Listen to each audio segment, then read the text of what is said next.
The word female is not related to the word male at all. So there's so much wonder to be unlocked here. Have you ever wondered why we say words like disgruntled but not gruntled?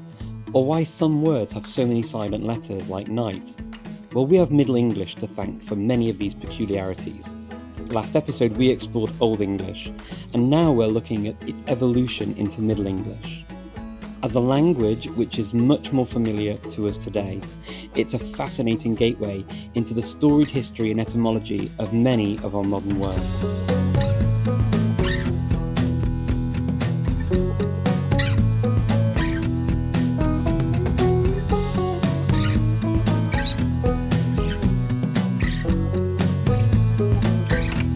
Welcome to the Language Podcast. I'm Richard Simcott.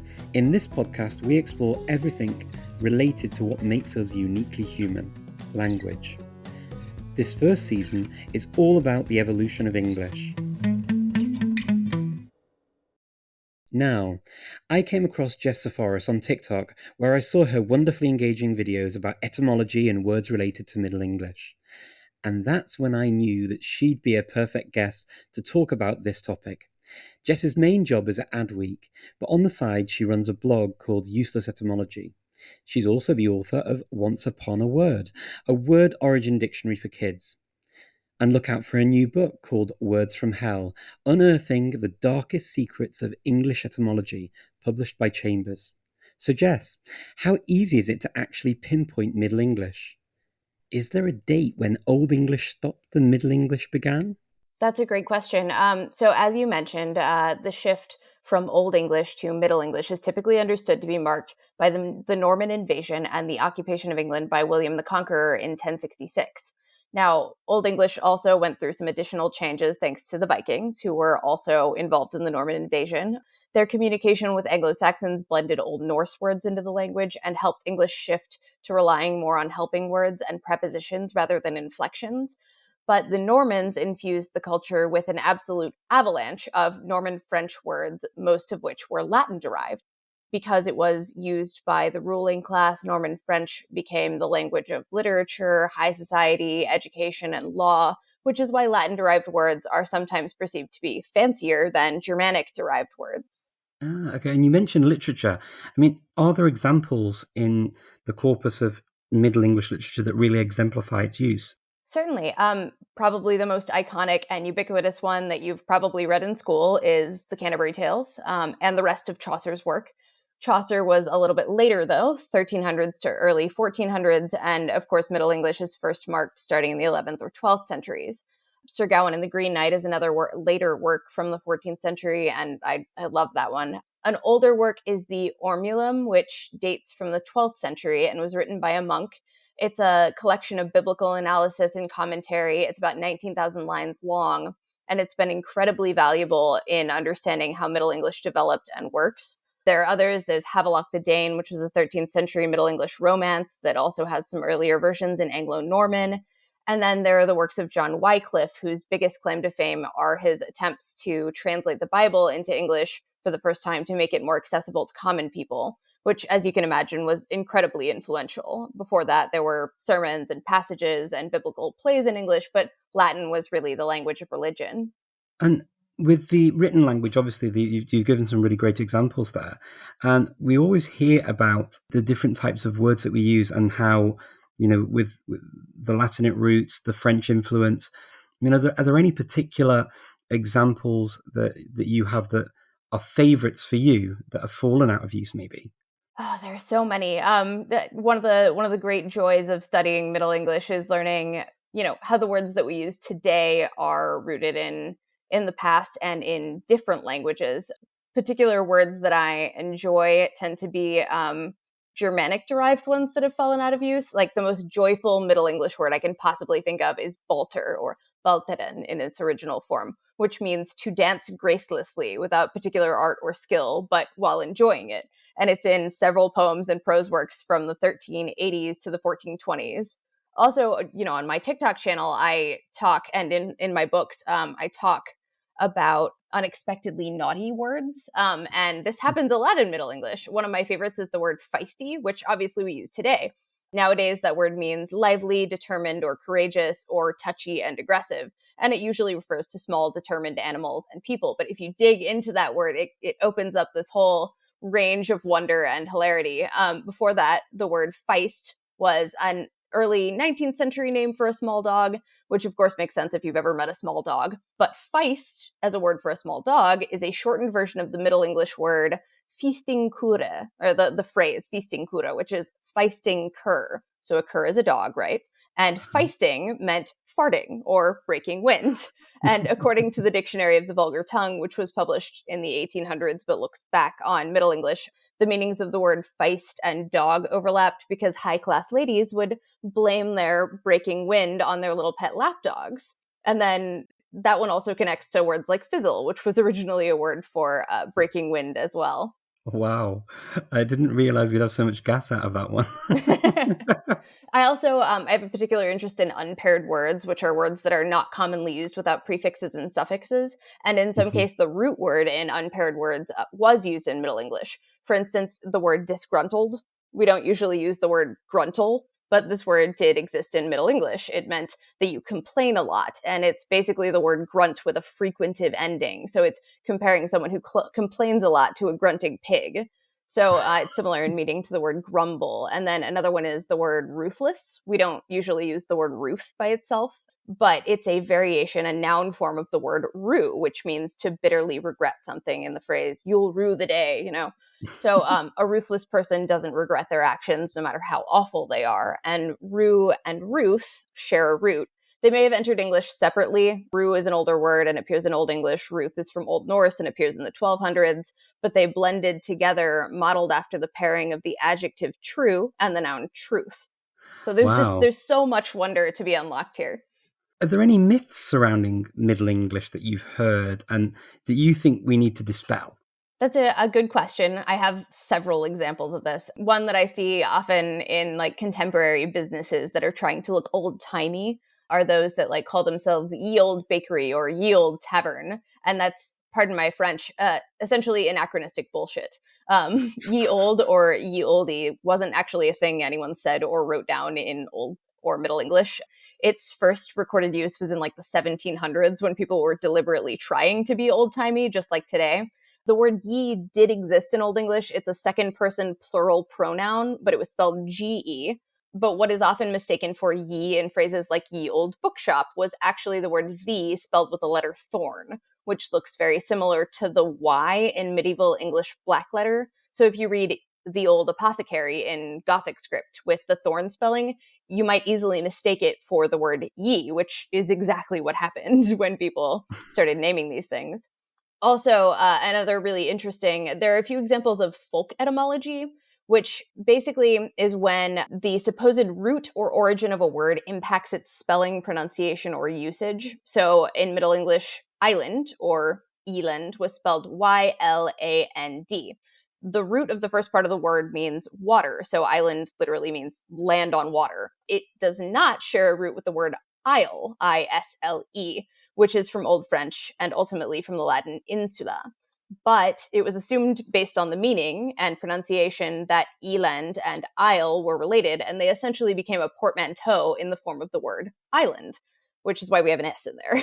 Another one that's really interesting to, at least it was popular among my TikTok followers, is that folk etymology's influence on the word female. The word female is not related to the word male at all. The word female originally comes from the Latin word femina, and then the diminutive of femina is femella, which means young girl or female, and the Latin word was adopted into Old French as femelle, and then adopted directly into Middle English with the same spelling, F-M-E-L-L-E. But then in the late 14th century, the spelling shifted because people thought that it was a variation of the word male. But the word male comes from the Latin word masculus, which is totally unrelated to the word femina. And with Middle English, I mean, I think we can't really talk about Middle English without talking about the great vowel shift. I mean, it's something that many of us hear about at school. It tends to be in passing. And I think people get the idea of something happened to the way we pronounce things, and possibly that's really all that people retain. But what actually did happen during the great vowel shift? Sure, yeah. So the Great Vowel shift happened between 1400 and 1700. Big gradual process. This wasn't an overnight thing. Suddenly we pronounce our vowels differently. But during that time, all Middle English long vowels changed as we shifted into early modern English. In Middle English, the long vowel sounds of A, E, I, O, U were pronounced, A was pronounced A, as in pond or wand. E was pronounced or A, as in get or hey. I was pronounced E, as in see. O was pronounced O, as in boat. And U was pronounced U, as in boot. So the word tail was pronounced tala. The word root was pronounced rota.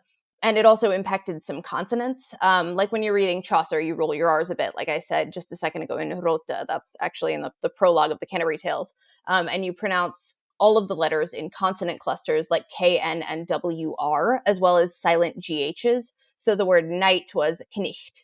The reasons for the vowel shift are a bit debated. Some factors include the introduction of a bunch of French words, which we've already talked about, but there were also shifts in population concentrations due to the Black Death that brought a lot of people from northern to southern England.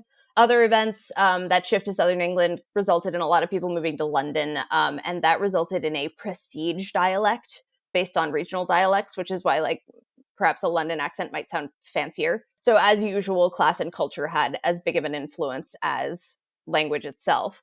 And then the end of Middle English is usually marked in the mid-1400s. And of course, at the end of the 1400s, we got the printing press, which accelerated the shift into modern English and prompted more literacy and standardization. Apart from the Great Vowel Shift that we've just talked about, are there any other events that really define the Middle English period? Well, largely speaking, I would say it's the introduction of Norman French and Viking influence, so the addition of Old Norse and Old French. There are some interesting examples of how this played out. So the Normans infused the culture with this huge avalanche of Norman French words. Because it was used by the ruling class, Norman French became the language of literature, as we've discussed, and high society.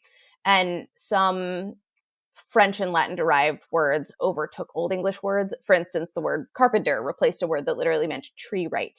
And then Old French supplemented and augmented English as well, which is why we have a lot of synonyms. One clear example of this phenomenon is the coexistence of Old English derived animal names and Old French derived words for cuisine. So you have a cow, an Old English and Germanic derived word, but when you cook it, it becomes the Old French derived beef, because that's the people who raise the cow versus the people on whose table the dish appears. Same thing for chicken and poultry, pig and pork. Another example that really illustrates the class lines is the coexistence of the Old English derived word house and the Old French derived word mansion. Mansion sounds fancier, but etymologically speaking, it really just means house or dwelling. The implication of wealth is entirely cultural. So you see examples like that as the language is developing. And that, I think, it sort of coalesced more as people shifted, as the Black Death shoved people into London, as different dialects appeared across England. And then later in the mid-1400s, when people became more literate, that also shifted. Middle English is sort of a process more than a concrete thing. Let's take a quick break and let you know that this episode of the Language Podcast is brought to you by Chambers, the #1 brand for word lovers and publishers of Jess Zaffaris' new book, Words from Hell. A thoughtful analysis of why we deem words as being inappropriate, as well as revealing good words that have surprisingly naughty origins. Dirty-minded word nerds and lewd linguistics lovers will derive unadulterated pleasure in leering at the origins of swear words. Coming up, Jess has some great advice for anyone looking to learn Middle English.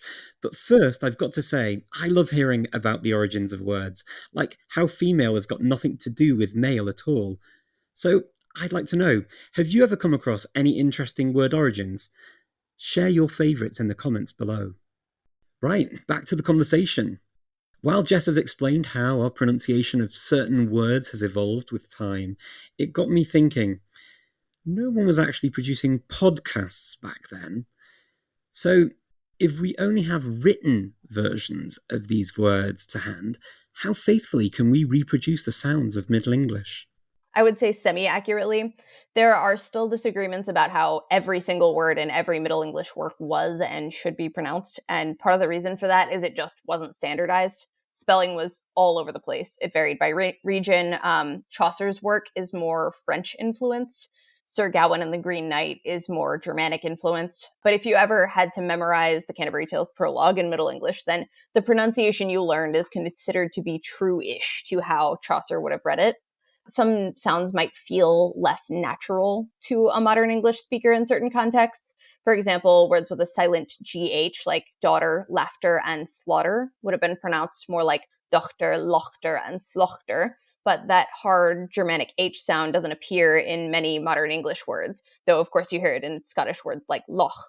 One reason we're able to speculate about Middle English pronunciation is thanks to the Ormulum, which, as I mentioned earlier, is from the 12th century and contains 19,000 lines of Middle English written by a monk named Orm or Orman. And his unique phonemic orthography, basically the way he expressed pronunciation in writing, was really instrumental to tracing the development of Middle English and how it sounded. So that's kind of neat. I mean, it's certainly interesting to hear about the texts and things that you can look at for Middle English, and obviously Chaucer's well known, and so going through something like the Canterbury Tales. But I mean, if you want to actually study Middle English, then would you just use these texts without learning grammar and vocabulary like we do for modern languages? Would that be a sensible approach to learning Middle English? I'd say it depends on how familiar you are with Middle English. If you've never read it before, you might find some of it difficult to interpret. The vocabulary, spelling, and grammar are a little different. You might run into characters we don't use anymore, like thorn and yog. Middle English is, after all, a different language than modern English, though, of course, it's a lot easier to read than Old English. I think that listening can be particularly helpful. Like if you listen to a reading of the Canterbury Tales, it's interpretable, especially since you get used to the differences in pronunciation. But of course, many versions of the Canterbury Tales, for instance, are paired with the original text and a translation side by side, which is incredibly helpful as you're getting used to it. Hey, you mentioned listening to recordings. So are there actually people who speak Middle English? Yes, you can find folks like this on TikTok and YouTube, which is YouTube is a great place to get used to the phonetics of Middle English. I would not call myself a speaker of Middle English, more of a student, though I'm not entirely useless at it. The internet and video media in particular has really opened up Middle English to a new generation of potential speakers, because prior to that, learning Middle English was pretty much an academic pursuit. So I think it's cool to see younger people and non-professor types exploring it and trying it out. What's something that you know that always surprises you when people speak to you about this? I'm always stunned and delighted by what words we did or didn't have at the time, like what words are old and what words are not, and which words have developed over time. Like the one that really, really surprises people and often frustrates people when I talk about it is English didn't have a single specific word for the color blue until Middle English around the 1300s. Before that, things were often described in terms of how light or dark they were rather than specific colors. Some shades of what we call blue were called yellow because that wasn't a word for a specific color, but it was used to describe pale or light colored things. And this is not specific to English. Lots of ancient languages took a while to acquire a specific word for blue, and instead used broader terms that also included other colors, at least according to a 1969 book by Brent Berlin and Paul Kay. They did a study suggesting that many languages develop color terminology in a recurring pattern, like light and dark, then reddish colors, then greens and blues, and then more nuance to fill out the color spectrum. And cultures today still approach color distinctions differently. Like in many languages, the words for blue and green are collexified, like what we call blue and green are collexified, which means that they use a single color word to cover both. I've heard, I do not speak Japanese, but when I've mentioned this before, I had a Japanese speaking friend say, oh yeah, that must be why in Japan we call green lights blue lights, even though they're green. And then, there are languages like Russian that also describe what English would call different shades of blue as completely separate colors, light blue and dark blue, as if they are distinct colors or more distinct than we would consider them. I should qualify this by saying that like Anglo-Saxon England did have the word woad, which was a word for a blue dye. It could be gray, blue, or black, but it wasn't usually used as a color name. So little caveat there. Oh, wow. Okay, no, I didn't know about that. Is there a piece of information that you particularly like sharing about this?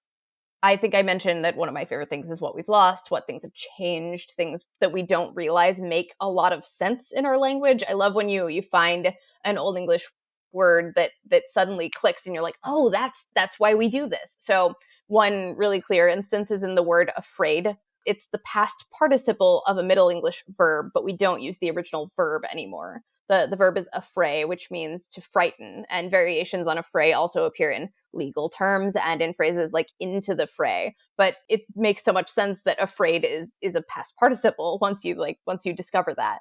There are also so many rules that we use all the time that we don't realize are rules, like the Middle English ending ARD or ART, which still exists today, is used to intensify words. And you don't even realize this when you're saying the words. For example, a drunkard is literally someone who drinks too much. A braggart, same ending, is someone who brags too much. A dullard is someone who is very dull. And even a wizard is someone who is very wise. In Middle English, wizard didn't necessarily imply magician or sorcerer, but instead was a word for a philosopher or a sage. You'll notice that some of these words end up having like negative implications, not wizard, but drunkard, braggart, and dullard are all quite negative. So the ending can also be used to make words derogatory or pejorative. And that's the case in the word bastard, which is from the Old French fils de bast, which means pack saddle son. Saddles and horse blankets doubled as beds while you were traveling. So a fils de bast was one that a son that a man conceived while traveling away from home with a woman who wasn't his wife. And then words like coward, that one's a little weird. It technically comes from the Latin for tail, so someone who tucks their tail and would run away in a negative way. But its spelling was also influenced by the unrelated Middle English words cower and cowed. So either way, it's someone who is too cowardly. If you'll allow me one more, another really interesting phenomenon that crops up between Middle English and Modern English is rebracketing, which happens not just between these two, but there are several words that have shifted in spelling because they've been misheard or misinterpreted over time. Like the words adder and apron originally began with an N, natter and napron, or napron. But when you say a natter or a napron, it's easy to combine those so it sounds like an adder or an apron. And then the opposite happened to the word nickname, which is from the Old English ekenema, which means an additional name. So you could say that you have an ekenema, but that shifted over to having a nickname, which then was influenced by the name Nick, another example of folk etymology.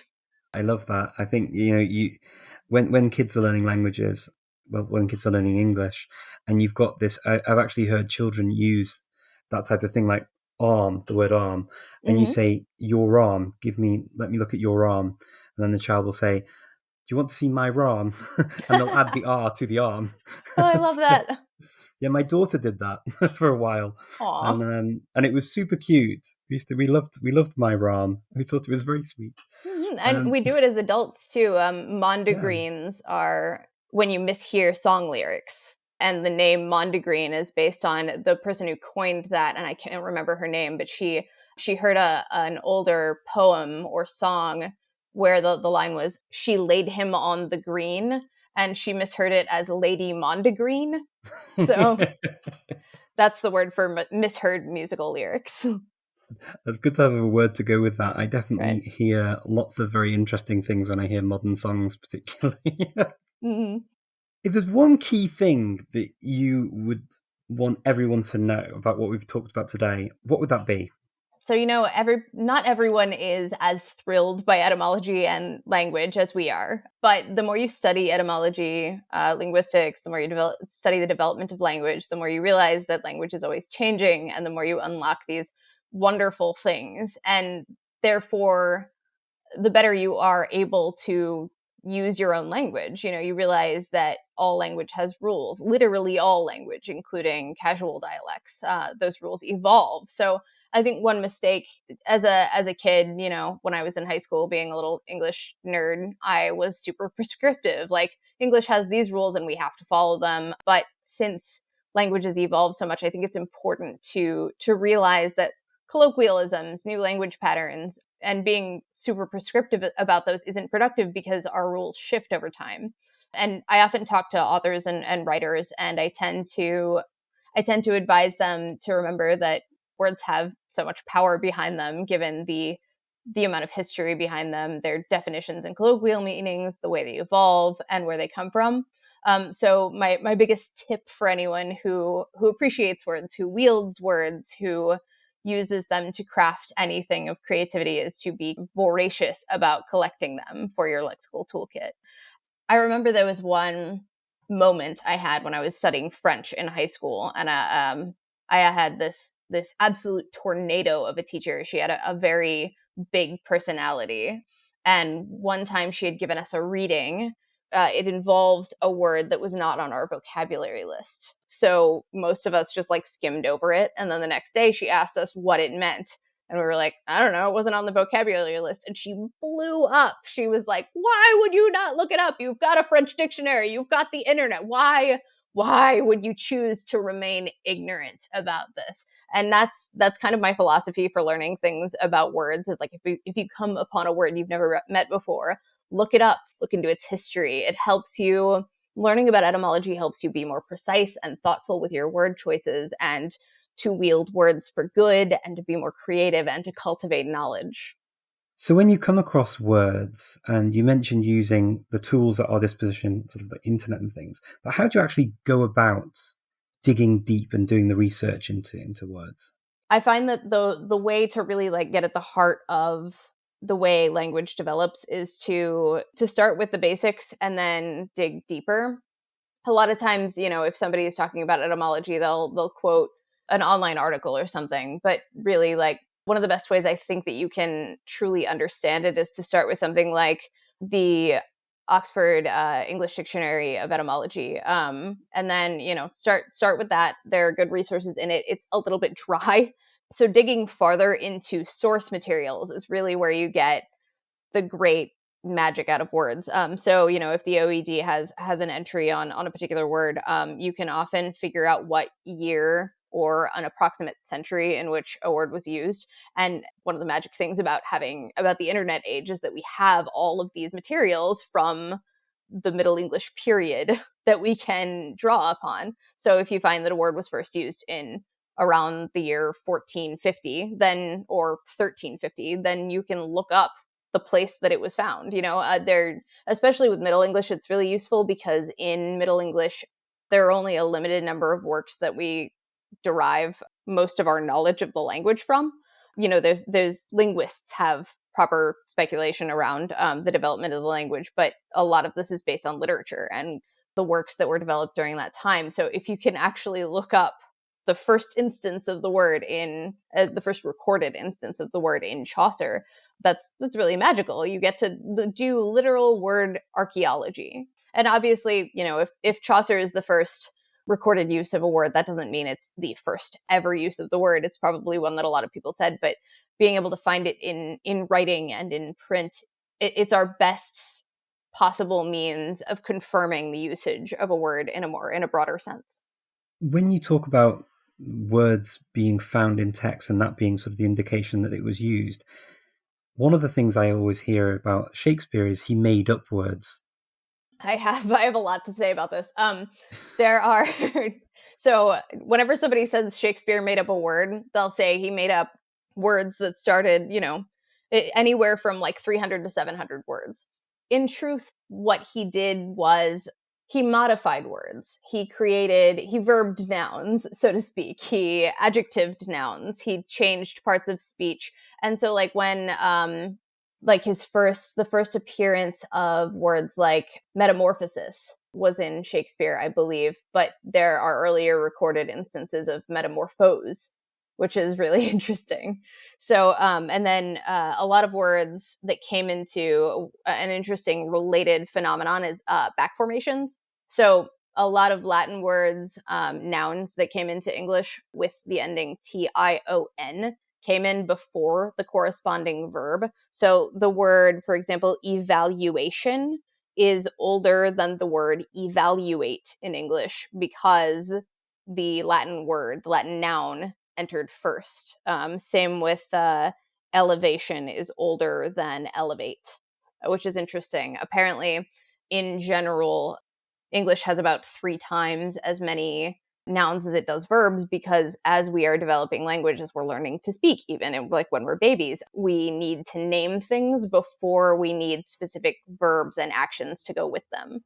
So I think that's really interesting. And Shakespeare did a lot of that. Like a lot of his words that he invented are back formations that were made to either sound poetic or fit the verse. And this is not to diminish Shakespeare in the slightest. Like the craft with which he chose and developed these words was extraordinary. And it's also, entirely possible that someone had spoken that word as a verb, even though it appears in most cases before that as an adjective.